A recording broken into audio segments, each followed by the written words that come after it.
Bonsoir tout le monde, je vous présente notre équipe de la langue française, première langue. مدام شيرين راغب موجه أول لغة فرنسية محافظة الإسكندرية. مدام عزة الجمل موجه لغة فرنسية محافظة الإسكندرية. أستاذ أحمد زين معلم خبير لغة فرنسية محافظة الإسكندرية. أستاذة نهى أحمد معلم لغة فرنسية محافظة الإسكندرية. أستاذة نانسي عادل معلم لغة فرنسية محافظة القاهرة.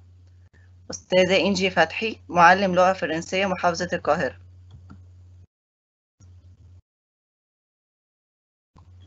Bienvenue, nos chers élèves de la troisième.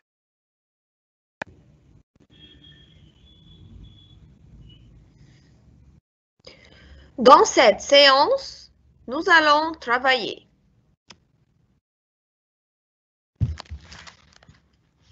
Leçon 7, les grands événements, la construction passive, traduction, le comte de Monte Cristo.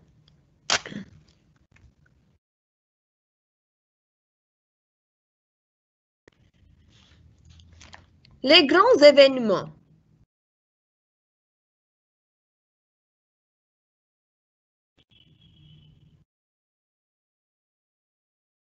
L'homme, le premier événement qu'on a, l'homme a marché sur la Lune.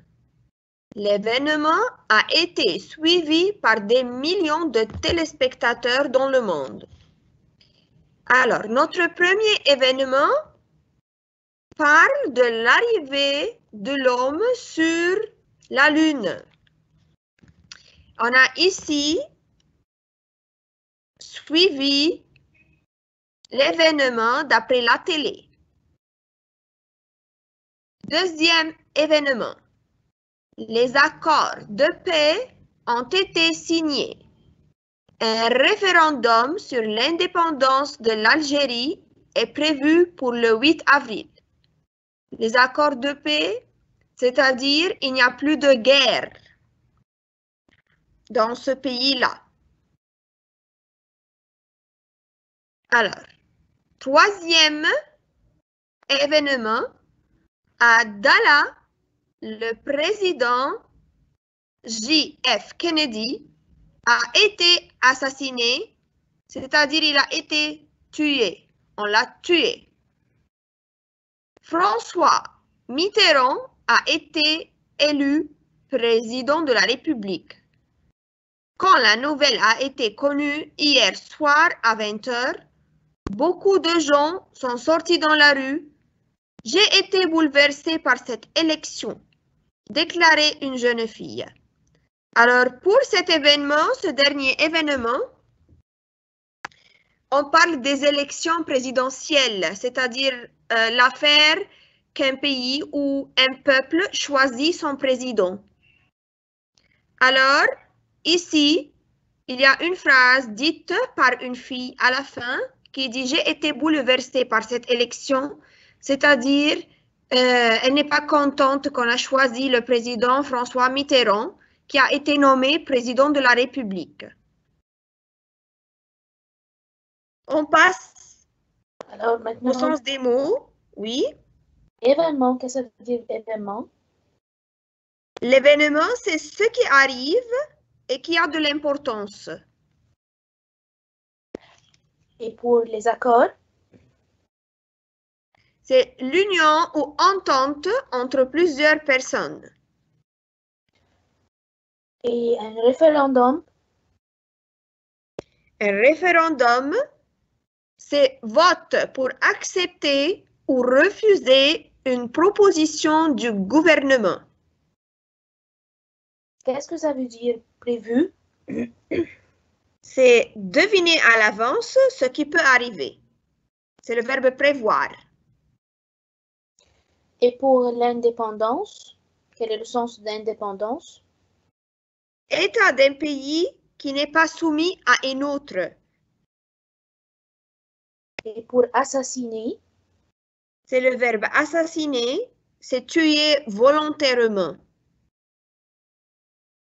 Et pour le verbe élu, le participe passé élu? Élu, c'est le verbe élire. c'est choisir quelqu'un pour occuper un poste électif. Et comme vous voyez, ici, on parle des grands événements, c'est-à-dire les événements attaquants ou les événements, les grandes actions qui se passent peut-être dans un pays, dans différents pays, et que tout le monde doit les savoir. On peut voir ces petits textes, par exemple, dans les articles de journaux ou sur Internet, comme grand titre de grands événements. On peut savoir ces événements, d'après la télévision? D'après la télévision, oui, d'après le journal télévisé aussi. C'est très bien. Alors, on passe aux autres grands événements.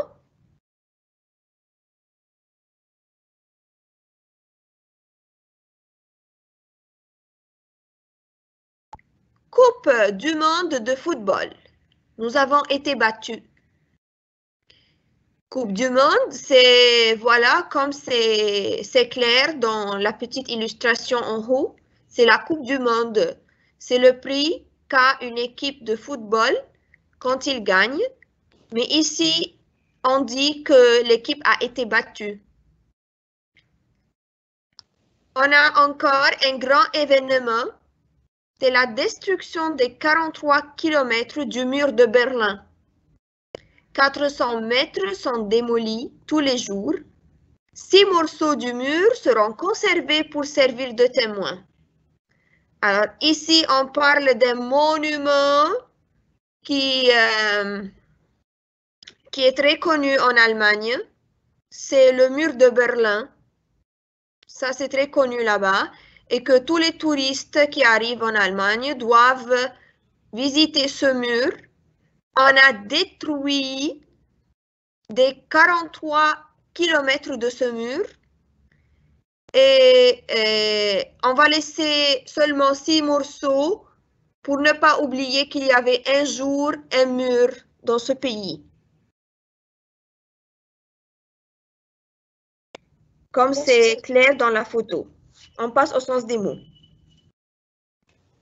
Qu'est-ce que ça veut dire a été battu?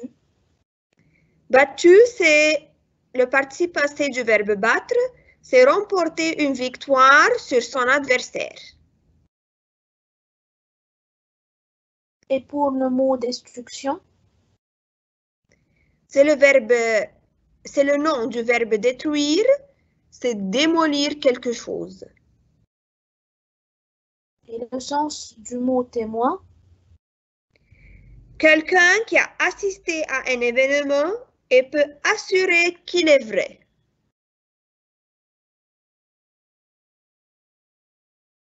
Alors, ici, ça c'est la suite des grands événements qui se passent toujours dans les pays différents.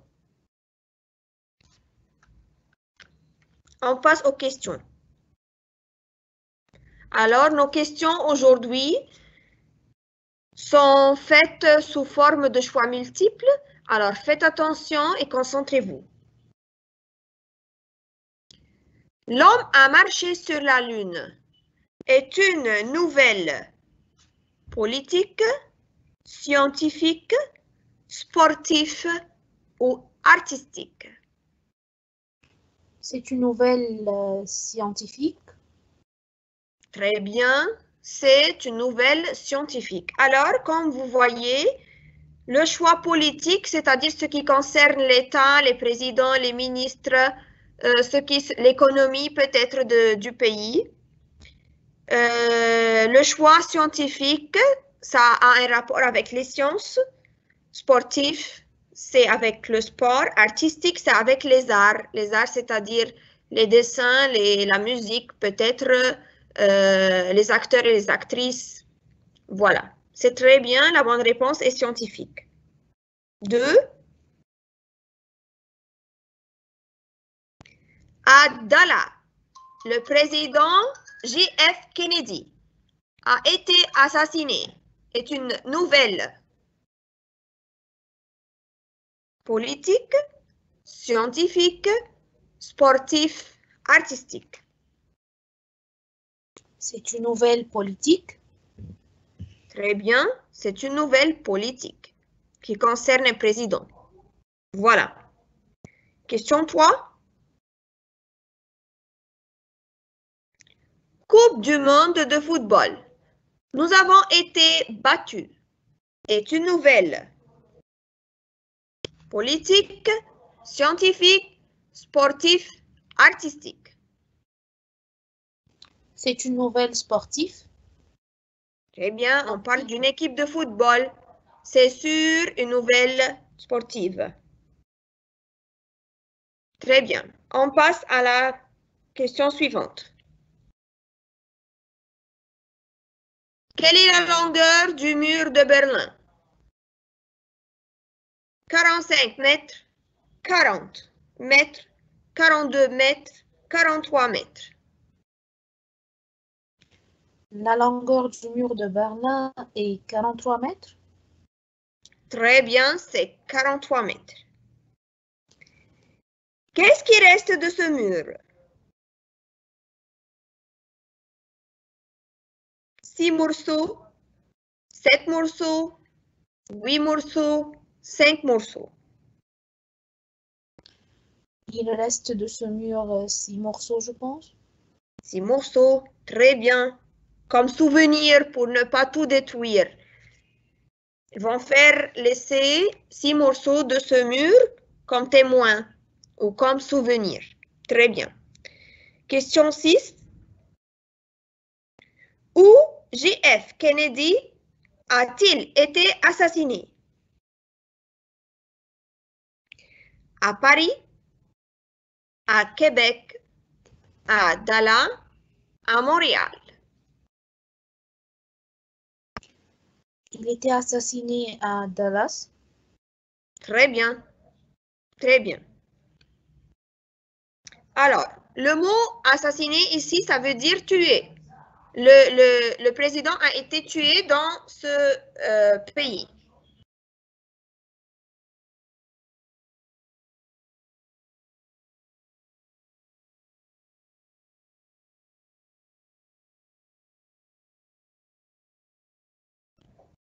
Alors, choisissez la bonne réponse. Le synonyme de indépendance est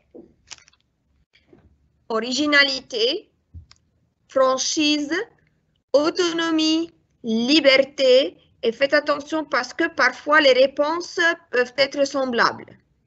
Alors, le mot indépendance veut dire? Indépendance, d'après le texte, c'est autonomie. C'est autonomie, très bien. Très bien. On passe à la question suivante. Le synonyme de bouleverser est troublé, changé, attendu, étonné. Alors, bouleversé d'après ce texte, c'est troublé. C'est troublé, c'est-à-dire, très bien, c'est la fille qui a dit qu'elle était bouleversée quand elle a écouté la nouvelle de l'élection du président. Elle n'était pas contente. Alors, la nouvelle l'a troublée. C'est très bien. Le synonyme de assassiner est supprimer, exécuter, abattu, tuer. Le synonyme d'assassiner, c'est tuer. Bravo, c'est tuer. Très bien.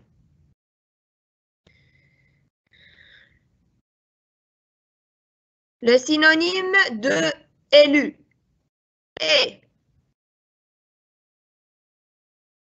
favori, choisi, expulsé, privilégié. C'est choisi. C'est choisi. Très bien. La nouvelle disait qu'on a élu le président, un tel président, c'est-à-dire on a choisi un tel président. Alors, élu, c'est le participe passé de verbe élire Et élire, c'est le verbe du mot ou du nom élection. On fait les élections pour élire un président. Voilà. Le synonyme de destruction est ruine, tuerie, démolition, dégradation. Destruction, c'est démolition. C'est démolition, très bien. Le synonyme de destruction, c'est démolition. Très bien. Très bien.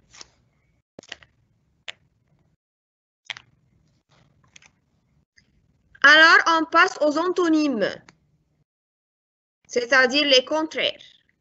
L'antonyme de prévu, c'est imprévu, éventuel, prédit, actuel.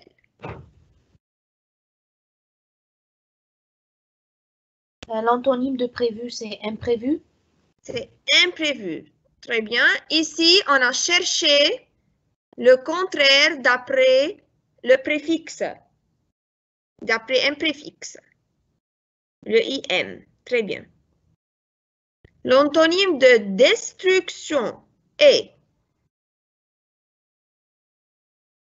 fondation, association, construction, formation. L'antonyme de destruction, c'est construction. C'est construction. Très bien. Alors, la destruction aussi est le nom de verbe détruire. Très bien. L'antonyme de battu est supérieur, gagné, élevé, cerné. L'antonyme de battu, c'est gagné. C'est gagné. Voilà. Très bien. Très bien. L'antonyme de démoli est fait, arrangé, construit, créé. L'antonyme de démoli, c'est construit. C'est construit. Très bien. Démoli, c'est-à-dire détruit. Alors, le contraire, c'est construit. Très bien.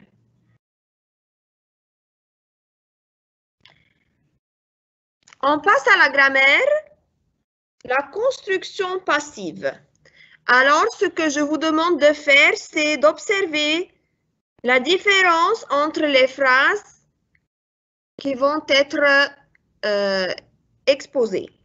La première phrase, c'est « Le président inaugure le nouveau musée d'art ». Le nouveau musée d'art est inauguré par le président. Alors, quelle différence voyez-vous entre les deux phrases? On a commencé la deuxième phrase par le COD de la première phrase. Très bien. Ensuite, qui est le nouveau musée d'art. Très bien. Ensuite, on a mis le président après par, après la préposition par. OK. Et on a transformé le verbe ici. On a utilisé le verbe être dans le même temps du verbe inaugurer, qui est le présent. Ensuite, on a utilisé le verbe inaugurer comme participe passé. Très bien. Voilà. Alors ici, on a dans la première phrase le mot président au début. Dans la deuxième phrase, on a mis le président à la fin après la préposition par, comme vous avez dit. Et puis, on a le nouveau musée d'art comme complément à la fin. On l'a mis au début de la phrase. Quant au ton du verbe, on a dans la première phrase le verbe inaugure au présent. Alors, on a mis dans la deuxième phrase le verbe être au présent. Et on continue avec le participe passé du verbe principal. On passe au deuxième exemple. Ce musée m'a intéressé. J'ai été intéressée par ce musée. Voilà. Quelle différence y a-t-il?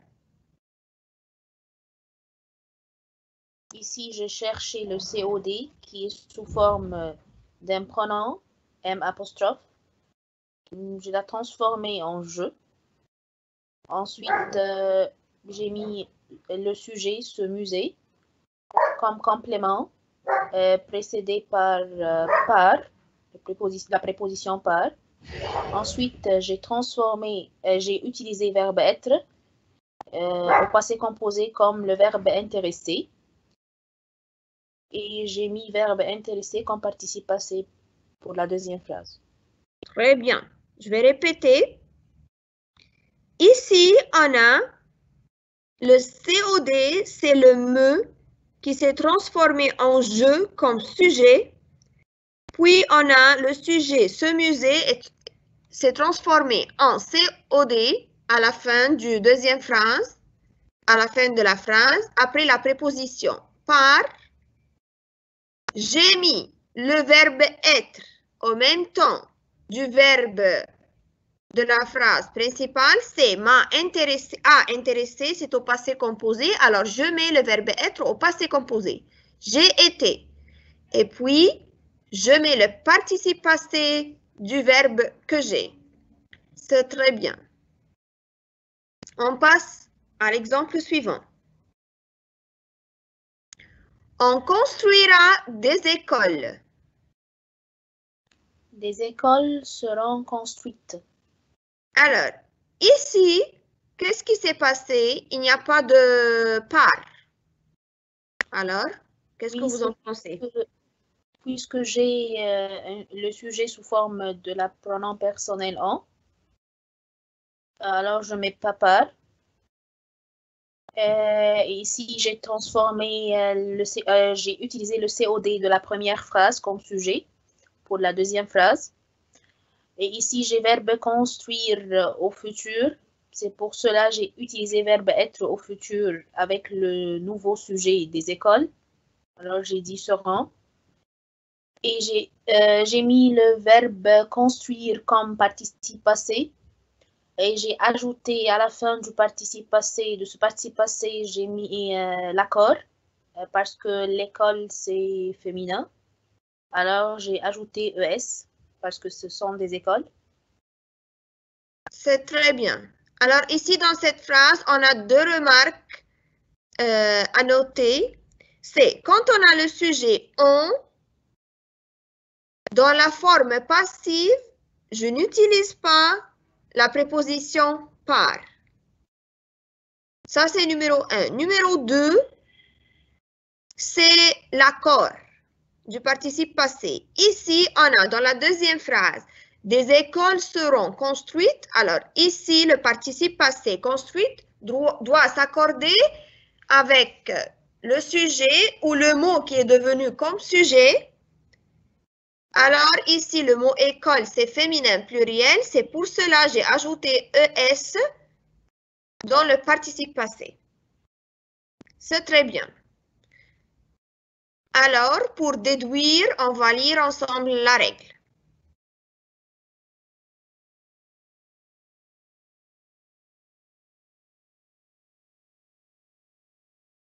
La voix passive permet de mettre en valeur le complément de la phrase. Le complément de la forme passive est souvent introduit par la préposition par, sauf si le sujet est le pronom on. Comme on a dit, si le sujet est on ne fait pas la forme passive par la préposition par. La forme passive utilise l'auxiliaire être qui est conjugué au même temps du verbe de la phrase active. L'auxiliaire s'accorde toujours avec le sujet. Comme vous voyez cet exemple, la parole est prononcée par Marie. Ici, prononcer se termine par un E muet parce que on a ici le sujet, la parole, qui est féminin singulier. On passe aux exercices.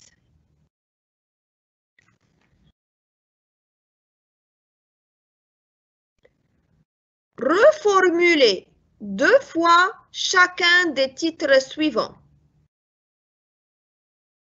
Les accords de paix ont été signés. Alors ici,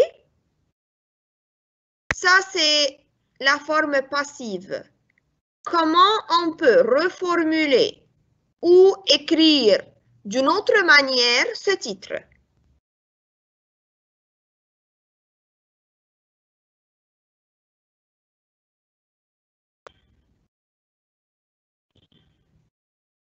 On a signé les accords de paix, ou je peux dire la signature des accords de paix. Alors, quelle est la différence entre les deux réponses? On a la première réponse, c'est on a transformé la phrase à la forme active. Et l'autre forme, c'était le groupe nominal. J'ai transformé cette phrase en étant un groupe nominal.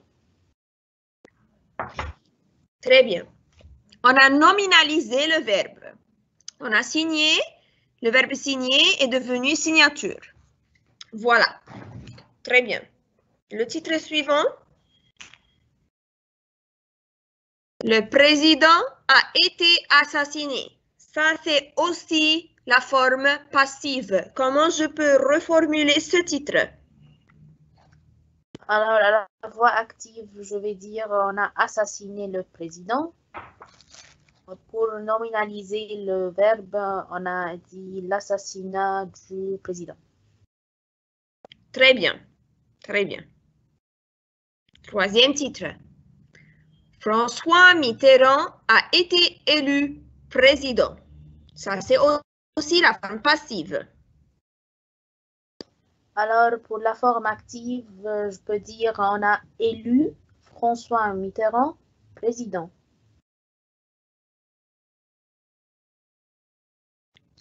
Ou je peux dire comme nom, comme groupe nominal, l'élection de François Mitterrand président. Très bien. C'est très bien. Exercice numéro 2. Écrivez ces phrases à la forme passive. Le professeur tient les livres. Je vais commencer par les livres. Alors, je vais dire les livres sont tenus par le professeur en ajoutant l'accord S pour le nouveau sujet, les livres. Et comment tu as trouvé la construction du verbe sont tenus? Alors, j'ai verbe tenir ici au présent à la forme active dans la première phrase. Alors, j'ai choisi verbe être en même temps du verbe de la phrase. Alors, j'ai dit sont. Ensuite, j'ai transformé le verbe tenir au participe passé. J'ai utilisé tenu en ajoutant l'accord. Très bien. Très bien. Deuxième phrase.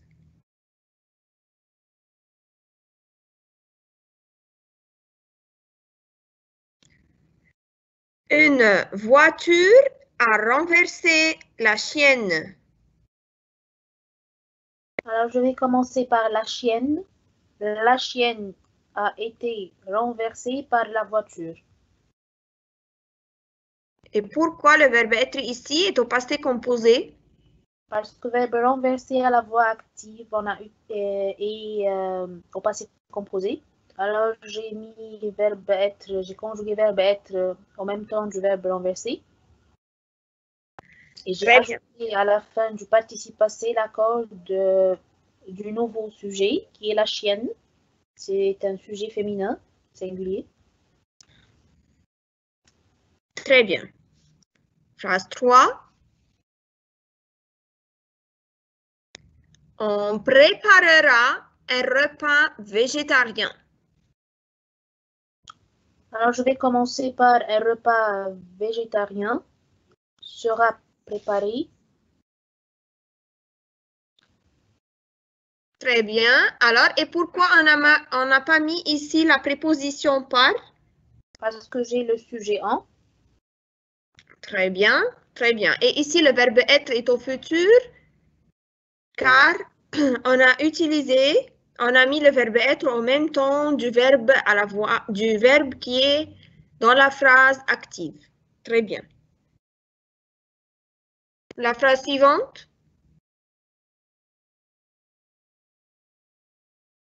On reçoit des étudiants chinois. Des étudiants chinois sont reçus. Très bien, très bien. Numéro 6.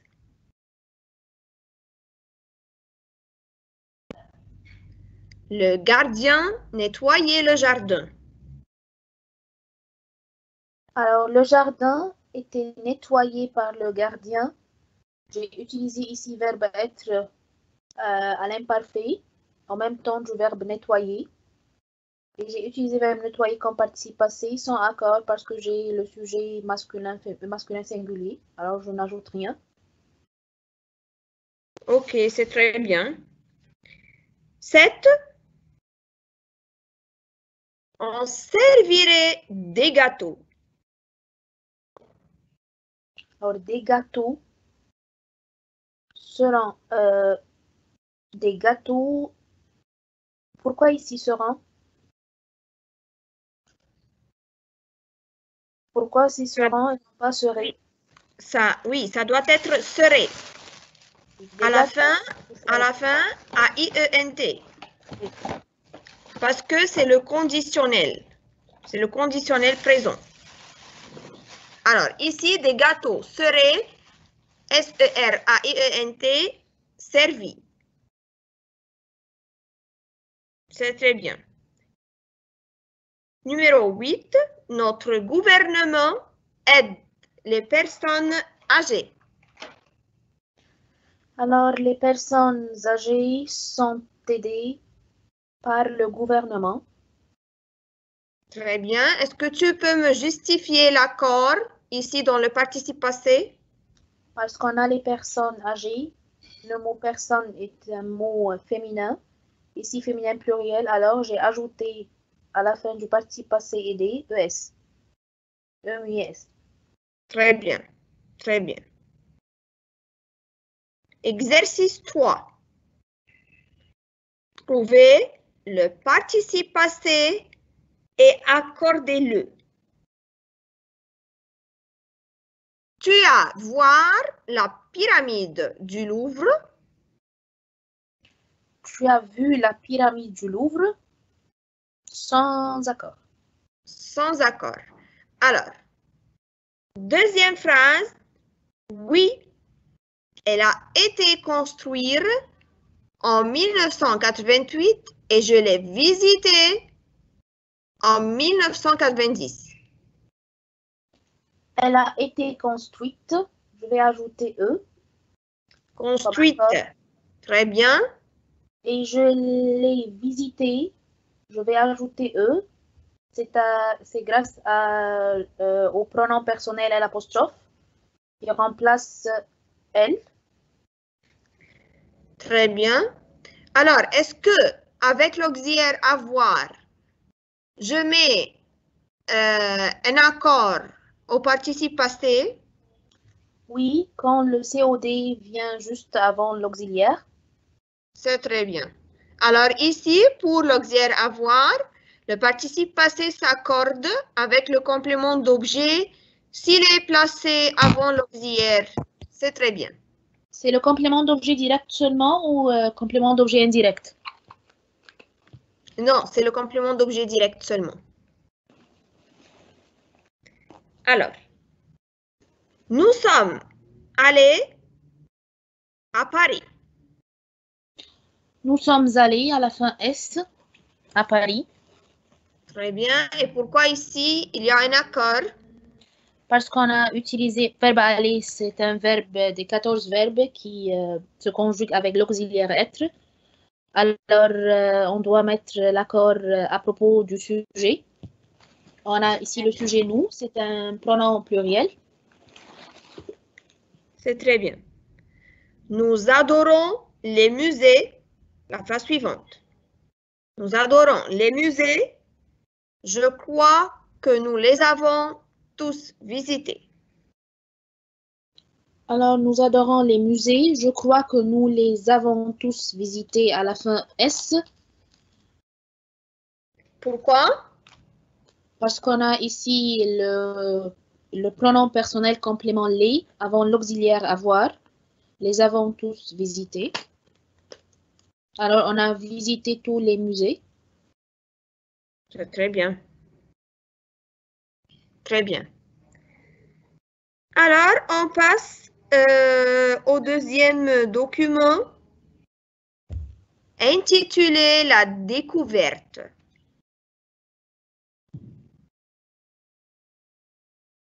« 18 septembre, sur le chantier de fouilles archéologiques de Chavigny, dans le Massif central.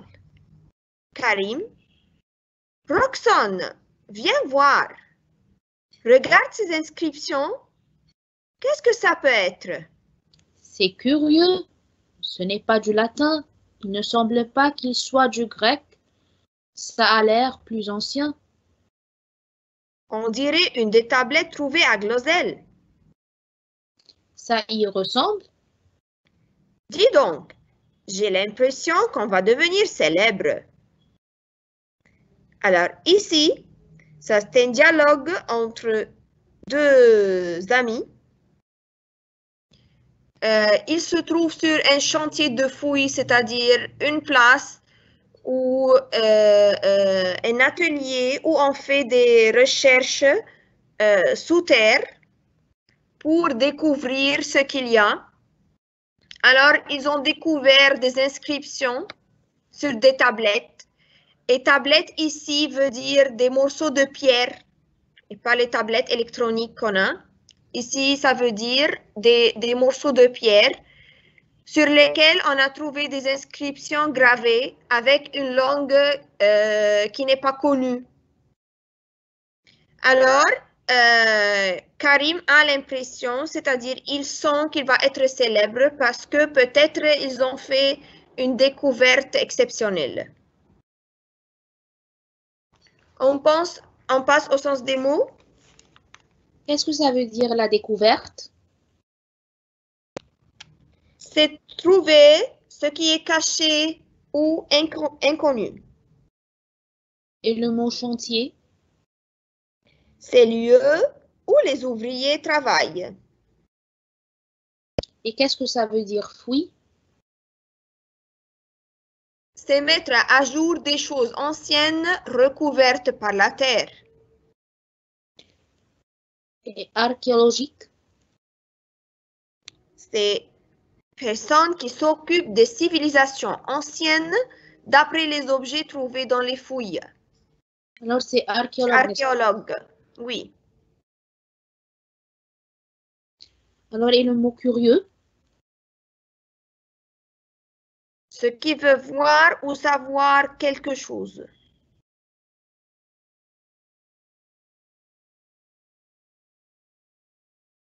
Alors, on passe au reste du texte. Les mystérieuses inscriptions des tablettes de Glosel. Découverte par un agriculteur en 1924 à Glosel, dans le nord-est du Massif central, des tablettes restent une énigme pour les archéologues. Les uns y voient une écriture inconnue qui datait de 2000 ans avant Jésus-Christ. Pour les autres, il s'agissait tout simplement d'un faux fabriqué par un archéologue amateur de plaisanterie. Alors ici, on parle d'une découverte qui a été faite par un agriculteur à Glozelle. C'est une région. Et il y a des archéologues qui croient dans ces tablettes, dans ces morceaux de pierre, et on dit que ce sont de vraies tablettes. Et il y en a d'autres qui pensent que ces tablettes sont fausses. Et c'est une plaisanterie, c'est-à-dire c'est une chose qui n'est pas vraie. Alors, ces tablettes, c'est comme les pierres de Rosette, comme ici Voilà. en Égypte, on a découvert en Égypte. Voilà, tout à fait. Alors, on passe au sens des mots. Qu'est-ce que ça veut dire le mot énigme? C'est une chose que l'on n'a pas trouvé son explication. Et le mot inscription? C'est ensemble de mots écrits ou gravés sur un mur ou un monument.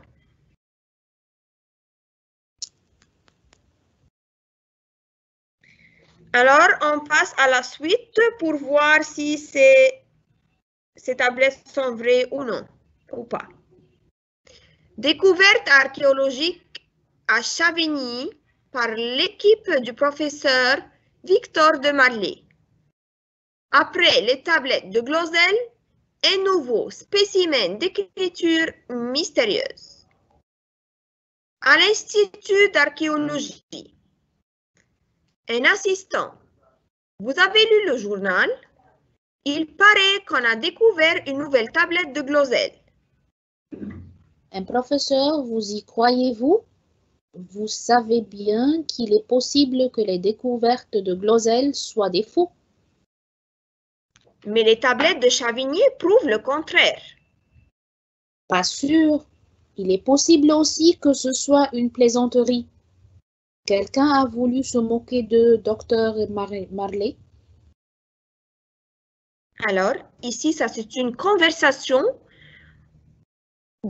entre un assistant et son professeur à l'Institut d'archéologie, c'est-à-dire la place où on étudie l'archéologie. L'archéologie, c'est la science de la Terre et ce qui se trouve sous la Terre. Alors, ils discutent d'après une nouvelle découverte après les tablettes de Glozelle. On a trouvé aussi un nouveau spécimen, un nouveau genre de tablette avec aussi une écriture mystérieuse. Et ils discutent ensemble aussi si ces tablettes sont vraies ou pas, ou peut-être c'est une plaisanterie pour se moquer du professeur. On passe au sens des mots. Qu'est-ce que ça veut dire le mot mystérieuse? C'est quelque chose qui est difficile à comprendre. Le mot spécimen? Un exemplaire.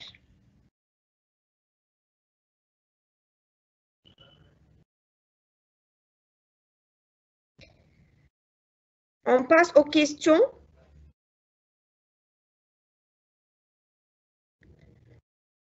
Quel est le résultat des fouilles de Chavigny? C'est-à-dire après qu'on a cherché dans la terre, quel était le résultat? On a trouvé des statues, des sarcophages, des tablettes, des papyrus. Des tablettes? Très bien, on a trouvé des tablettes, c'est-à-dire des morceaux de pierre. Très bien. Deuxième question. En quelle langue sont les inscriptions? L'écriture qui a été gravée sur la tablette. C'était grec, on ne sait pas, hiéroglyphe, latin. On ne sait pas. On ne sait pas, c'est-à-dire l'écriture était mystérieuse. Très bien. Pourquoi Karim croit-il qu'il deviendra célèbre? Car il chante bien, il a découvert des monuments, il a découvert des tablettes. Il a fait une découverte médicinale. Et il croit qu'il deviendra célèbre car il a découvert des tablettes. Voilà, tout à fait. Question 4. Pourquoi les tablettes de Glosel restent-elles une énigme? Le mot énigme ici veut dire un mystère, quelque chose qui n'est pas clair. Car on ne sait déchiffrer l'écriture, car on ne sait pas découvrir leur place, car on ne sait pas qui a fait la découverte, car elles sont apparues seules. Car on ne sait pas déchiffrer l'écriture. Très bien, car on ne sait pas déchiffrer l'écriture. Question 5. Pourquoi le professeur ne croit-il pas à la vérité des tablettes? Parce qu'il croit que ça peut être une plaisanterie pour se moquer de Dr. Marley. Très bien. Que pense l'assistant du professeur Victor de Marly? Il pense que les tablettes sont vraies. Voilà. Voilà, au contraire de son professeur. Très bien. On passe au synonyme. Le synonyme de chantier est affaire, atelier, boîte, hangar. Le synonyme de chantier est atelier. Atelier, voilà. Le synonyme de fouille est exploration, approfondissement, fosse, creux.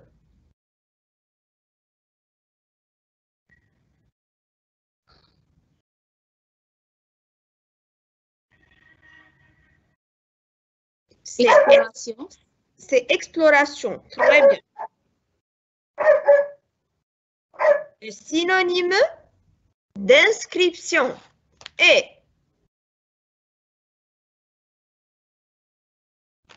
copie, citation, devise, graffiti. Le synonyme d'inscription, c'est graffiti. Très bien.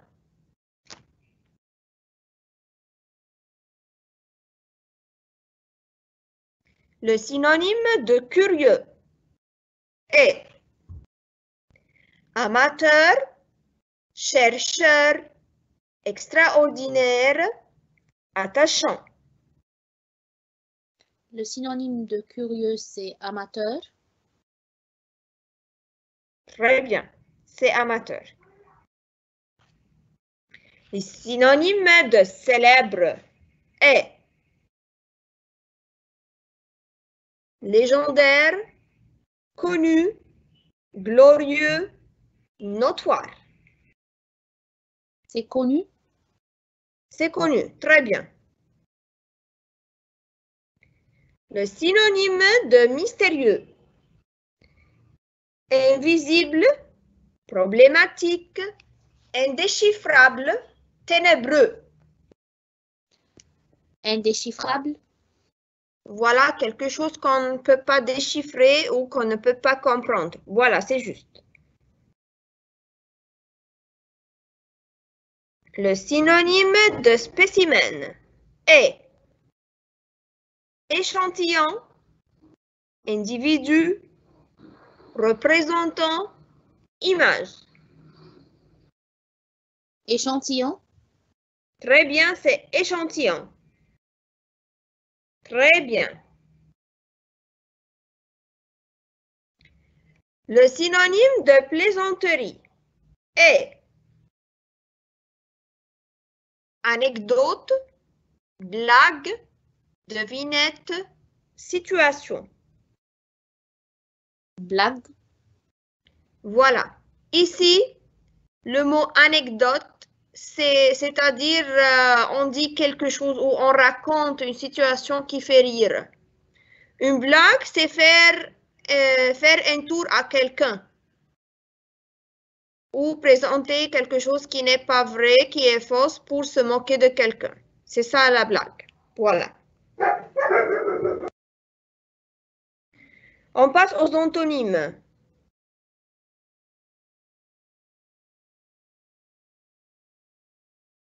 Évident, lumineux, éclairé, vaste. Évident. C'est évident. Très bien. L'antonyme de curieux est ordinaire, joueur, quotidien, réservé. Ordinaire. Voilà. L'antonyme de découvrir est couvrir, chercher, cacher, manquer. Caché. Très bien. C'est caché.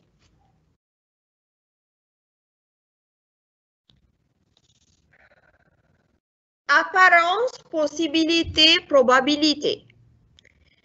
L'apparence, d'abord je vais expliquer la différence. L'apparence, c'est ce qu'on voit ou ce qu'on sent d'après une personne. La possibilité, c'est quelque chose qui est possible de le faire. La probabilité, c'est quelque chose qui est probable, c'est-à-dire qu'on n'est pas sûr qu'il va se passer. Alors, là, pour exprimer l'apparence, on dirait que ça semble être. J'ai l'impression que c'est. Il semble que ce soit. Paraître, avoir l'air. Par exemple, je peux dire, on dirait que tu es malade. Si je te vois un peu fatigué, j'utilise l'expression on dirait que et je forme la phrase on dirait que tu es malade. La possibilité, il est possible ou impossible que plus le verbe au subjonctif. Il se peut qu'il fasse plus le verbe au subjonctif. Par exemple, il est possible que tu fasses ton devoir en peu de temps. La probabilité ou l'improbabilité. Il est probable que plus indicatif, il est peu probable que plus subjonctif. Alors, il faut faire attention au temps des verbes qu'on va utiliser après ces expressions. Alors, je peux dire, il est probable que tu viens avec nous ou il est peu probable que tu viennes avec nous. Alors, on va avoir des phrases comme exemple. La possibilité, il est possible qu'il fasse beau qu'il temps. fasse.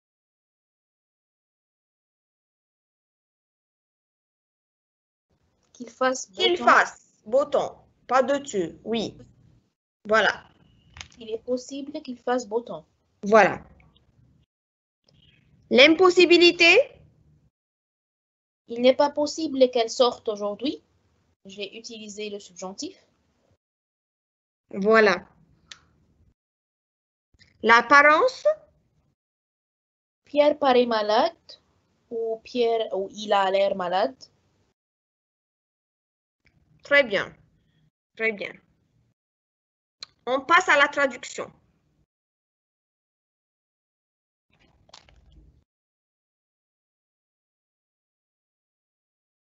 Traduisez en arabe.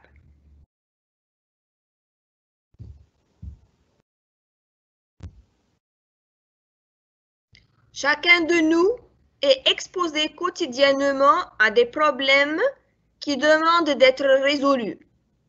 Mais comme il n'y a pas de solution toute faite au problème, on devrait tenir compte de deux facteurs principaux. Le premier dépend de la personnalité de l'individu, de sa volonté, de sa détermination. Le second dépend du soutien qu'il peut obtenir de ses amis, de ses proches ou de toute la société, qu'il s'agisse d'un soutien matériel ou d'un soutien moral.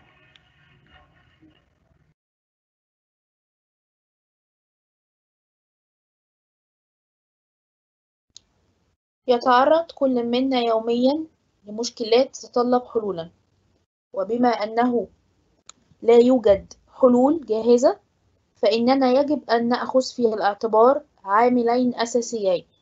الأول يرجع إلى شخصية الفرد وإرادته وتصميمه، والثاني يعتمد على المساندة التي يمكنه الحصول عليها من أصدقائه وأقاربه أو من المجتمع سواء مادية أو معنوية. Alors, est-ce qu'on peut répéter ensemble les mots difficiles?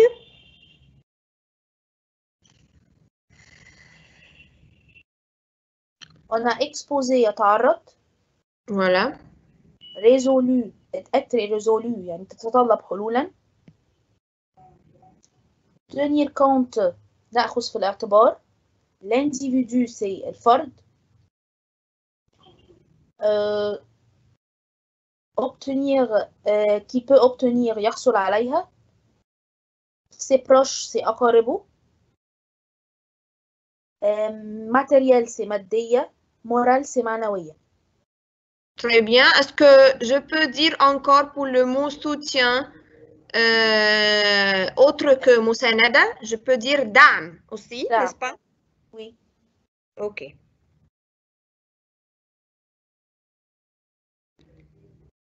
On passe à la version.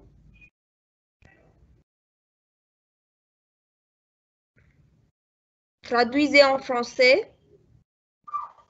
أصبحت العولمة واقع يجب أن نتأقلم عليه ونستفيد من جوانبه الإيجابية ونتفادى بقدر الإمكان جوانبه السلبية.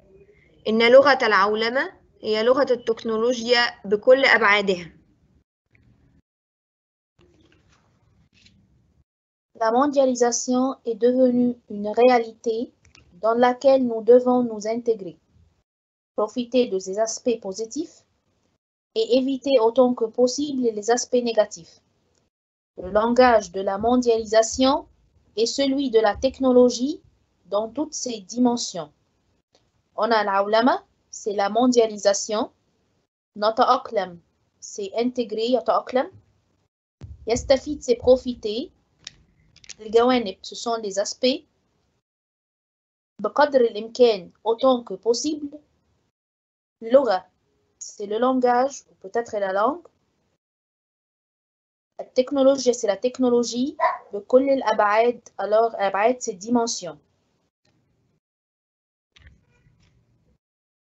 C'est très bien.